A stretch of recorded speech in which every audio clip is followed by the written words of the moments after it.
Olá, bem-vindos a mais uma aula, né? Hoje nós vamos iniciar o quarto capítulo de matemática, né? E vamos começar lendo aqui a seção, né? O que preparamos para este capítulo. Neste capítulo, damos continuidade à temática de solidariedade, explorando a diversidade da população brasileira. Nesse contexto, trabalhamos novamente as características de nosso sistema de numeração, com a resolução de situações problema. Na segunda parte do capítulo, o foco são atividades básicas de contagem. Então, o título desse capítulo é Diversidade da População Brasileira, certo? Então, a gente vai falar, né, sobre como o nosso país é um país diverso, né, de várias raças, de vários comportamentos, de várias formas de viver. Então, nós somos um país diversificado, né? Então, para início aqui, para introduzir o capítulo, a gente tem a leitura de um texto informativo, né, na página 67, que eu peço que vocês vá me acompanhando aí, até para ter um entendimento melhor, né? A pesquisa nacional por amostra de domicílios PNAD continua. Pelo Instituto Brasileiro de Geografia e Estatística, o IBGE, revela que, no critério de declaração de cor ou raça, a maior parte da população brasileira que reside é parda. São 95,9 milhões de pessoas, representando 46,7% do total. Entre as grandes regiões do país, 76,8% da população do Sul se declaravam branca, 18,7% parda e 3,8% preta. Na região Nordeste, 72,3% da população eram parda, 19,5% branca e 7% preta. Na região Sudeste, aqui tem a maior proporção de população residente, 52,2% disseram ser brancos, 37,6% pardos e 9% pretos. Então, esse texto, né, ele é de Ana Cristina Campos. População brasileira é formada basicamente de pardos e brancos, mostra o IBGE. Então, aqui abaixo, a gente tem aí a seção para iniciar, né, que é sempre sobre o que foi abordado no início do capítulo. Aí diz assim, no primeiro pontinho: de acordo com essa divulgação do PNAD, podemos dizer que quase metade dos brasileiros se consideram pardos. Então, você vai ver a porcentagem que foi citada no texto, né? Então, aqui a gente sabe que a metade do todo é 50%. O todo é 100%, metade 50%. Então, aqui, de acordo com as informações que o PNAD divulgou nesse texto, a gente pode dizer que quase metade da população se considera pardo. Aí vocês vão responder no caderno. Ainda de acordo com a notícia, estime a população brasileira residente que mora no país. Podemos afirmar que a população do Brasil é mais próxima de 1 milhão ou de 1 bilhão de pessoas.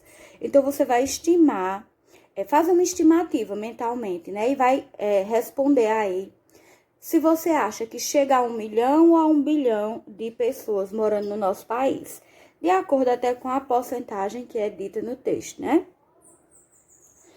Aí outro pontinho. Na região do país em que você mora, mais ou menos da metade da população considera-se parda. Você acha que as pessoas aquelas se consideram pardas, mais da metade? Então, tudo isso aí você vai responder de acordo com suas informações prévias, né? Aquilo que você sabe, que você tem conhecimento. E depois a gente vai discutir sobre isso, tá certo? Na página seguinte, aí a gente tem outro texto, né? Com o título Milhões, números da população brasileira. E diz o seguinte: o tempo vai e a gente acelera. Em 10 anos, nos multiplicamos. São quase 24 milhões de brasileiros e mais até aqui. Em 2017, somos 207 milhões. 660 mil pessoas. Em um ano só, surgiu mais 1,5 milhão de brasileiros. A capital paulista atingiu a marca de 12 milhões, 106.920 habitantes, para ser exato. Olhando para as grandes capitais do país, mesmo se a gente juntar toda a população do Rio de Janeiro, de Brasília e de Belo Horizonte, não dá uma São Paulo, a metrópole do Brasil, a megalópole do Brasil. Então, esse texto é de Michele Barros, também é um texto retirado do IBGE, né?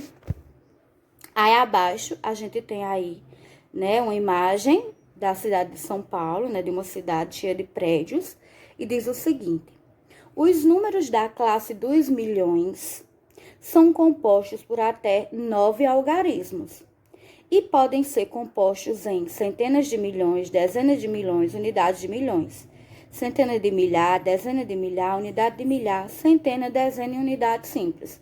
Então, aí ele estava se referindo às 3 ordens que a gente estudou, né? Que é a ordem não, classes. Que é a classe das unidades simples, a classe dos milhares e a classe dos milhões. Então, em cada classe tem 3 ordens. Tem unidade, dezena e centena simples, unidade, dezena e centena de milhar, unidade, dezena e centena de milhão. Então, são basicamente 9 ordens, né?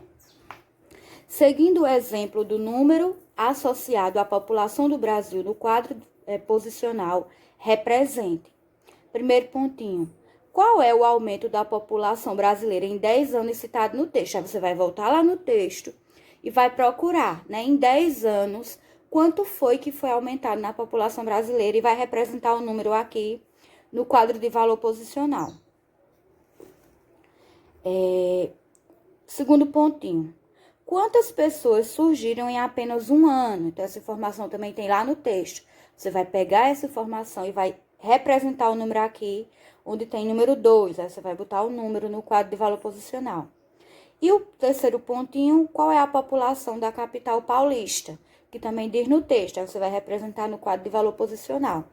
O primeiro número que já está representado, né? Que é 207 milhões 660 mil habitantes, são os habitantes do total, né, aproximado do Brasil. Isso aqui é a população aproximada do Brasil total. Aí agora você vai botar o 1, o 2 e o 3, que é as perguntas dos 3 pontinhos, certo? E todos esses números vocês vão achar no texto de cima. Milhões, números da população brasileira. E na próxima aula a gente corrige. Na página seguinte, agora a gente tem a atividade, né, realmente. Porque até agora são atividades de introdução. Agora nós vamos para a atividade de fato, que é a página 69. Número 1, escreva por extenso cada um dos números a seguir. Aí a gente tem aí, eu não vou ler o número, porque se eu ler o número, já vou estar dando uma dica a vocês, né? Mas na letra A tem um total de pessoas, aí você vai escrever como se lê esse número. Lembrando, minha gente, em ficar atento à escrita correta, né? Eu tô corrigindo algumas atividades com errinhos que são errinhos básicos, que eu sei que é por falta de atenção, né? Usando uma letrinha que não é aquela na palavra. Então, fiquem atentos na escrita. Não é porque é matemática que a gente vai escrever errado. A gente precisa ter atenção também na escrita correta das palavras. Letra B, aí a gente tem aí um número de litros de água. Então, você vai ler este número e vai escrever ele por extenso, sempre iniciando com letra maiúscula, porque início de frase se usa letra maiúscula. C é um número que representa os reais em impostos. Aí você vai escrever como se lê esse número. Você vai escrever apenas a leitura do número. O resto da frase que tem aí, ó, pessoas na letra A, litros de água na letra B, reais em impostos na letra C, não escreve. É só a leitura do número, viu? A escrita do número por extenso. Aí no número 2, diz assim, leia a notícia. Um relatório sobre economia digital divulgado pela Conferência das Nações Unidas sobre Comércio e Desenvolvimento, aí tem a sigla em inglês, né, que é UNCTAD, que eu não sei como se pronuncia, colocou o Brasil em 4º lugar no ranking mundial de usuários de internet. Então, o Brasil é o 4º país onde se usa mais a internet, né, esse ranking aí. com 120 milhões de pessoas conectadas. O Brasil fica atrás apenas dos Estados Unidos, com 242 milhões, Índia, com 333 milhões, e China, com 705 milhões. Brasil é o quarto país em número de usuários de internet. A Agência Brasil, 3 de outubro de 2017. E disponível nesse endereço aí é de onde foi retirado esse texto que a gente acabou de ler. Abaixo, escreva no quadro posicional a seguir os números apresentados no texto. Aí, Brasil, aí você vai botar o número de pessoas que acessam a internet no Brasil. Estados Unidos, Índia e China, certo? Então, veja que a gente está sempre fazendo atividades, escrevendo números, representando números no quadro de valor posicional. Por quê? Para vocês aprenderem as ordens, as classes, saber colocar o número na ordem correspondente, na classe dos números correspondentes. Então, é praticando que a gente vai aprender. 3. Escreva por extenso a quantidade de usuários de internet na Índia se ela aumentar em 345 mil. Então, antes de você escrever aqui, você tem que fazer um cálculo que você vai fazer no seu caderno de matemática. Aí você bota lá, questão 3 de matemática, página 69 e faz.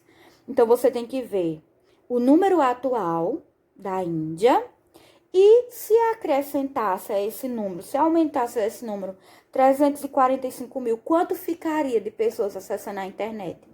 Aí você tem que fazer essa somatória para depois você descobrir qual é o número que você vai escrever por extenso aqui no módulo, certo?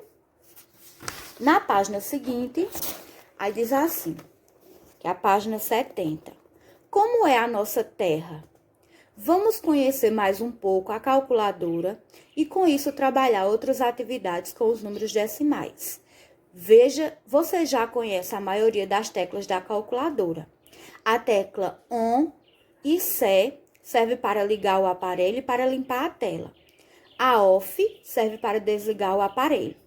Temos também as 4 teclas das operações básicas: adição, subtração, multiplicação e divisão.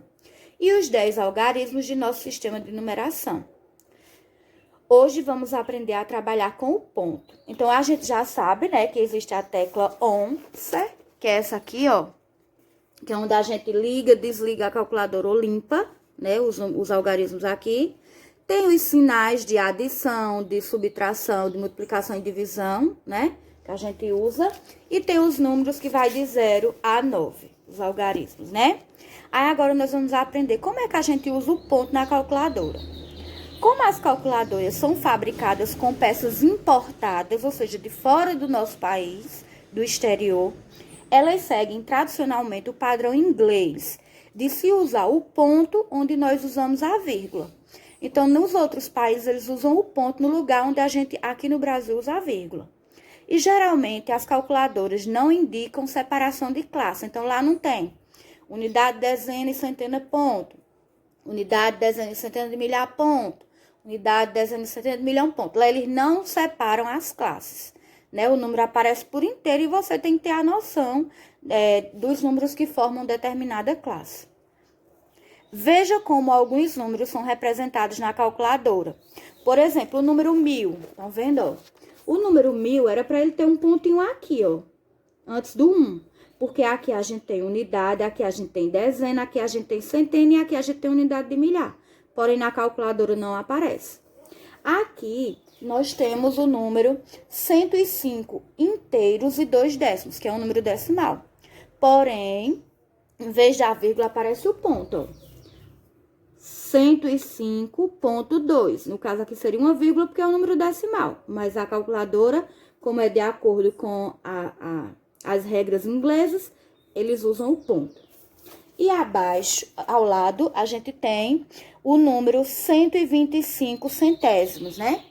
Que a gente lê 0,25, 25 centésimos. Que aqui a gente tem a unidade, que tá zerada, que é o número inteiro. A vírgula é aqui 2 décimos, 5 centésimos. Então, a gente lê 25 centésimos. Então, representa com o ponto. Em vez de ter a vírgula, aqui a gente tem o ponto. Agora, resolva as operações a seguir e anote os resultados. Então, aqui você vai usar a sua calculadora. Pode ser do seu telefone, uma calculadora normal, né? Aí tem letra A. 2,3 mais 5,8. Aí você vai fazer na calculadora e colocar o resultado. Só que aqui você vai usar a vírgula, não o ponto. Lá na calculadora vai aparecer o ponto, mas aqui você vai botar a vírgula. B, 37,02 mais 12,98. Aí você vai botar o resultado. C, 90 menos 28,07.